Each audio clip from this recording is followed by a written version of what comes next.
Bonjour les scorpions, bienvenue pour ce tirage du mois d'avril 2021 qui s'adresse aux célibataires, aux personnes célibataires.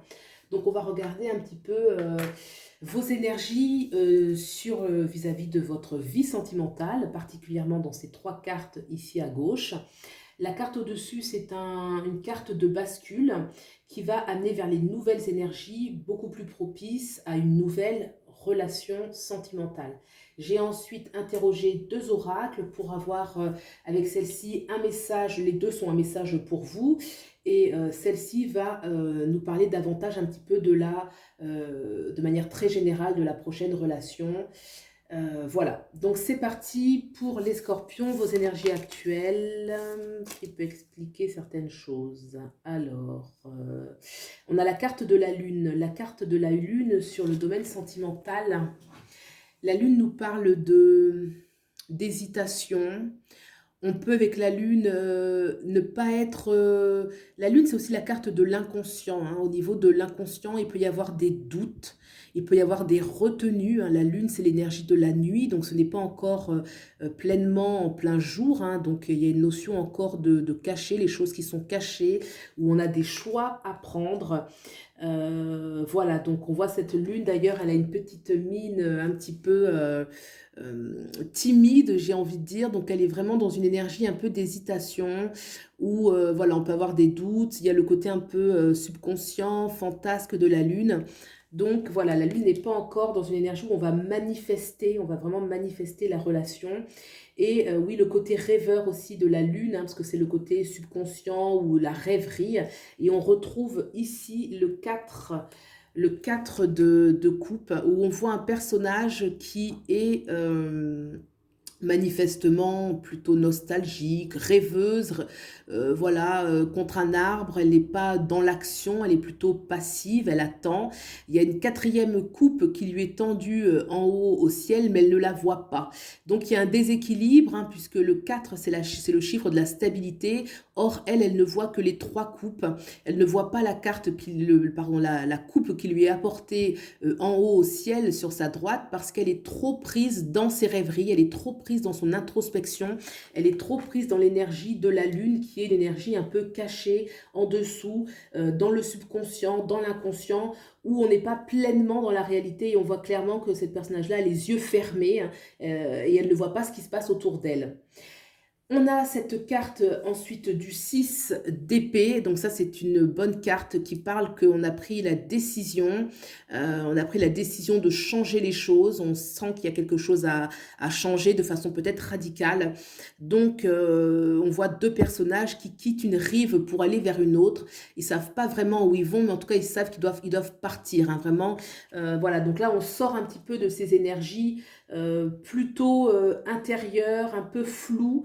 Hein, la lune, c'est une énergie qui est floue, hein, c'est très compliqué de parfaitement la saisir, puisque ça nous parle de la nuit, et que par définition, la nuit, on ne voit pas bien les contours des choses, hein, on ne voit pas clair. Donc là, on sort, hein, le 6 d'épée, on a décidé, on a pu déployer de l'énergie, parce que le 6 demande de l'énergie, hein, le 6 d'épée demande de l'énergie, mais on a choisi de passer à autre chose, et de sortir un petit peu, de passer à l'action, hein. Là, il y a une coupure un peu entre ces deux cartes qui sont plutôt passives, dans une énergie passive, et le 6 d'épée qui lui au contraire montre à la fois un mouvement, hein, par cette barque qui part, le mouvement aussi du personnage qui est en train de ramer. Donc voilà, mais ça reste au niveau du choix, on a choisi vraiment, il y a eu quelque chose qui a bougé au niveau de l'esprit, où on veut sortir d'une façon de fonctionner. On regarde maintenant le point de bascule. Alors, le 5 d'épée. Le 5 d'épée, c'est une invitation à sortir justement d'un combat, hein. Le 5 d'épée, c'est celui qui... bon, on sort d'un combat, hein, mais peut-être de laisser... voilà, on peut être ce personnage qui est ici, qui a gagné, auquel cas on dit, bon bah voilà, tu as gagné cette guerre, maintenant tu te retires. Si on se trouve plutôt dans les deux personnes à l'arrière de la carte qui ont laissé leur épée au sol, parce que manifestement, elles ont eu une défaite, on demande de passer à autre chose. Le 5, c'est un peu la carte de l'humanité, des expériences de la vie qui peuvent être difficiles, qui peuvent être conflictuelles. Et là, c'est une invitation à laisser ces énergies, qu'on ait gagné une bataille ou qu'on l'ait perdue, de sortir un peu du conflit, des conflits qui peuvent exister sur le plan, dans le plan de sa vie sentimentale. Hein. Peut-être que là, effectivement, ce personnage qui est un peu nostalgique parce que peut-être qu'il a vécu quelque chose qui ne correspondait pas en fait à une plénitude relationnelle où il y a eu des combats à mener.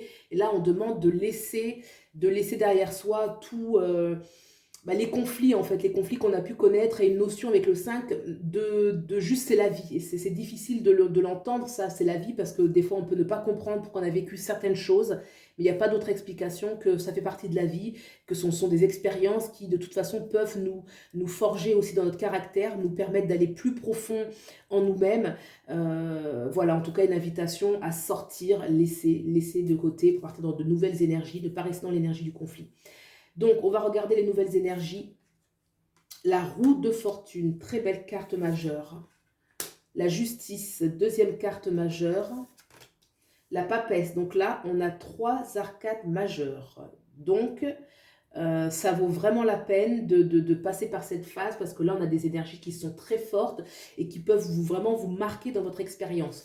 On a d'abord cette roue de fortune. La roue de fortune indique la roue, elle va avancer, elle va laisser derrière elle le passé et elle va s'aventurer vers de nouvelles contrées qu'on espère très positives. On a quand même 3 arcanes majeures très positives. Donc là, ça veut dire qu'on va tourner la page. Tourner la page, c'est même la vie qui tourne une page dans notre livre de notre vie sentimentale ou quelque chose de très positif. On voit qu'elle tient une roue qui est fleurie, elle la tient de manière un peu, il y a quelque chose, il y a un abandon, on sent qu'elle s'abandonne, qu'elle a confiance, elle va vers la droite, vers son avenir, et l'avenir semble positif avec cette roue qui est ornée décorée de belles fleurs, donc ce qui va avancer pour elle sera positif, et elle a une attitude de confiance, une attitude vraiment de confiance, d'abandon, elle s'abandonne un petit peu à cette roue et elle a confiance en la vie. Donc là, c'est intéressant de voir qu'on est déjà dans une énergie. Là, on a ensuite la justice. Donc là, j'ai des énergies qui sont un peu floues.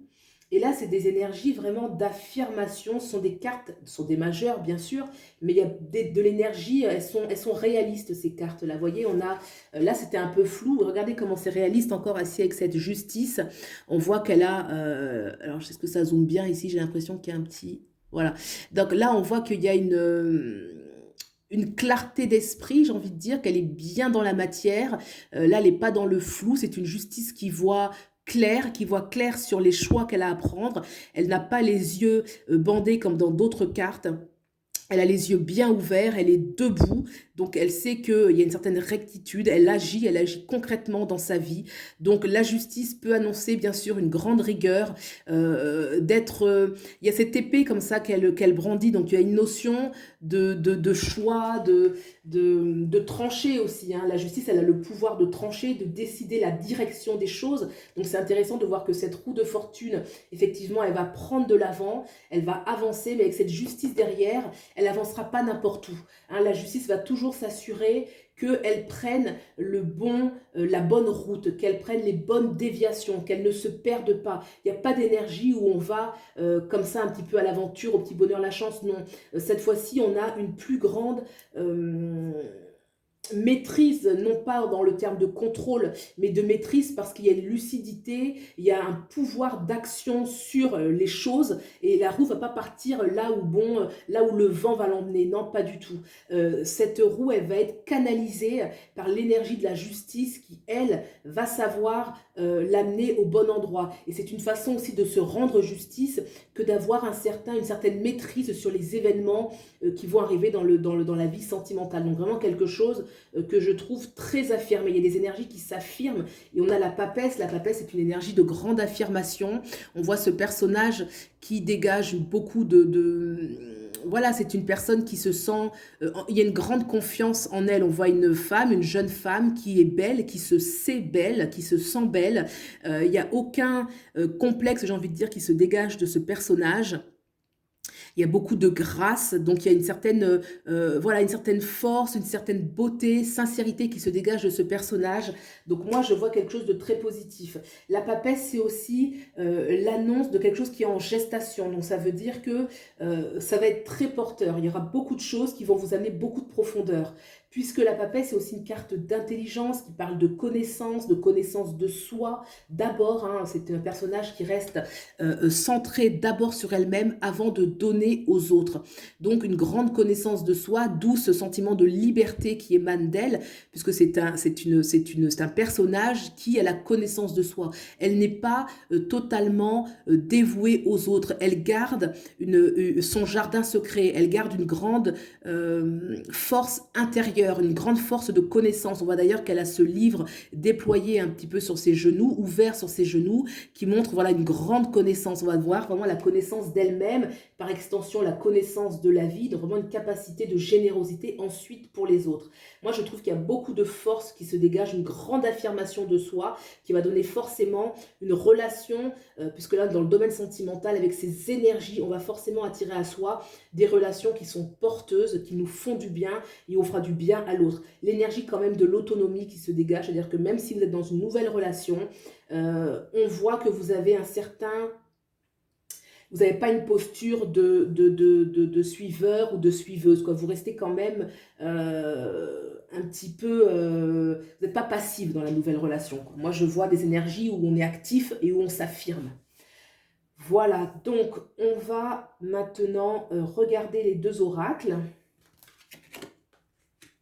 La Gorgone. La Gorgone, alors ça n'aura de particulier, hein. Les portes du féminin, ça vient un petit peu donner les énergies yin et yang qu'on a à l'intérieur de soi, de manière très générale. Alors la Gorgone, c'est un personnage mythologique. C'est un personnage qui, il y a plusieurs aspects, d'accord? Le premier, la Gorgone, c'est quelqu'un qui est capable, parce qu'elle vit dans les enfers, hein, c'est mythologique, donc elle est capable d'aller dans les profondeurs. Elle est capable d'aller voir profondément en elle-même pour voir éventuellement ce qu'il faut y changer. La Gorgone, c'est donc, puisqu'elle va, elle est dans les profondeurs et qu'elle change ce qui doit changer, elle tue même ce qui doit mourir, c'est quelqu'un qui est capable d'être froide dans son jugement. C'est quelqu'un qui est capable, d'ailleurs elle transforme, hein, la Gorgone, elle transforme les êtres qui ne sont pas selon ce qu'elle veut, elle les transforme, hein, elle les transforme je crois en serpents, ou je ne sais plus d'ailleurs, elle a beaucoup de serpents dans les cheveux, donc il y a une notion avec la Gorgone où on pourrait lui reprocher des fois d'être trop exigeante et d'être presque intolérante, c'est-à-dire que quand on n'a pas eu la bonne réponse, elle peut se montrer très sévère, la Gorgone, hein. Donc une énergie vraiment qui dit, alors c'est vrai que là, j'ai une énergie quand même de grande force, peut-être une invitation à ne pas être peut-être trop exigeant avec l'autre, mais je pense que c'est aussi une invitation pour vous-même de savoir rentrer aussi à l'intérieur de vous pour éventuellement, si nécessaire, hein, c'est une proposition, voir un petit peu les sous-personnalités et tuer un petit peu les conflits qu'il y a à l'intérieur de soi. En tout cas, vous mettre de la lumière et se débarrasser de certaines sous-personnalités qui peuvent être... qui peuvent nous faire perdre confiance en nous. Parce que là, j'ai quand même une énergie de doute. Là, dans ce qu'il faut lâcher, vous voyez, on a cette énergie du conflit. Donc, cette énergie du conflit, bah, ça peut être intérieur, finalement. Ça peut être intérieur, vous voyez, ça peut être vous et un autre vous. Et donc, il y a une sorte de conflit. Et là, cette Gorgone, elle est capable, en fait. Elle est capable, dans son énergie, de savoir intérieurement voir ce qui ne va pas et le détruire. Vous voyez, s'il y a une sous-personnalité en vous qui doute, qui est toujours dans le doute, et ben, elle va savoir trancher. La Gorgone, celle qui tranche, on la retrouve aussi dans l'énergie de la justice qui, elle, va trancher. Donc la Gorgone, c'est une carte qui est forte, qui parle d'une grande capacité de transformation, qui parle d'une capacité aussi de se protéger de ce qui ne va pas, du mal en fait quelque part, hein. Donc moi je trouve que c'est une belle carte, même si elle est dépeinte comme voilà, c'est la Gorgone, c'est pas la fée, hein, c'est le personnage qui est un peu sombre, mais je pense qu'elle a aussi la lucidité, de voir ce qui ne va pas. Et c'est vrai que là dans ces énergies, il y a beaucoup de force, donc ça ne m'étonne pas que vous ayez une carte comme celle-ci, parce que là je ressens une énergie vraiment d'une forte personnalité. On va regarder maintenant le deuxième, le chakra du cœur, le message. N'écoute pas les autres. N'écoute pas les autres. Ben moi, je dirais, n'écoute pas les autres toi-même. Là, c'est très... là, je vais un petit peu dans l'inconscient. Là, on a quand même la lune ici, hein, la lune qui nous parle quand même de l'inconscient. Et l'inconscient, c'est vaste. C'est pour ça que c'est une carte très... c'est une carte mystique et vaste, la lune. Hein. N'écoute pas les autres, mais n'écoute pas les autres toi-même. Le doute qu'il y a en nous, les doutes qui viennent justement, qui viennent toujours sous l'apparence, ils sont très rationnels, comment ils se présentent à nous, mais en fait, ce sont des doutes qui viennent gâcher un petit peu l'énergie de renouveau, l'énergie de confiance en soi, et qui ne sont pas utiles à part si ce n'est nous faire perdre de l'énergie et du temps. N'écoute pas les autres, je le vois quand même comme n'écoute pas tes autres toi-même. Ensuite, n'écoute pas les autres, bien évidemment, on va aussi le voir comme, notamment ça nous parle de la prochaine relation, cette carte, n'écoute pas les autres, écoute ton cœur, voilà, écoute ton cœur, écoute ton propre ressenti, qu'il n'y a que toi qui peut savoir ce qui est bon pour toi, la personne qui est bon pour toi, et qu'avec ces cartes qu'on a ici, il y a quand même une grande capacité d'autonomie, de clairvoyance, de sincérité avec soi-même. N'écoute pas les autres, ne te laisse pas influencer en fait par les mauvaises paroles autour de soi. Hein. Il n'y a que nous-mêmes qui pouvons vraiment savoir ce qui est bon pour nous, à condition justement de rentrer dans les profondeurs de la Gorgone, qui elle ne se raconte pas. C'est un personnage qui n'est pas dans les contes de fées, dans le sens où elle ne se raconte pas des histoires, quoi. Si, elle sait voir quand c'est négatif et elle sait voir aussi quand c'est positif. Elle ne va pas embellir les choses comme ça juste parce que ça lui fait du bien, quoi. Non, il y a une notion de lucidité avec la Gorgone. Voilà, et bien écoutez, je trouve que c'est un beau tirage, il y a vraiment des belles énergies, 3 arcanes majeures ici pour vous. J'espère que ça vous a plu. Si c'est le cas, vous pouvez liker, vous abonner. Je vous remercie beaucoup de soutenir la chaîne.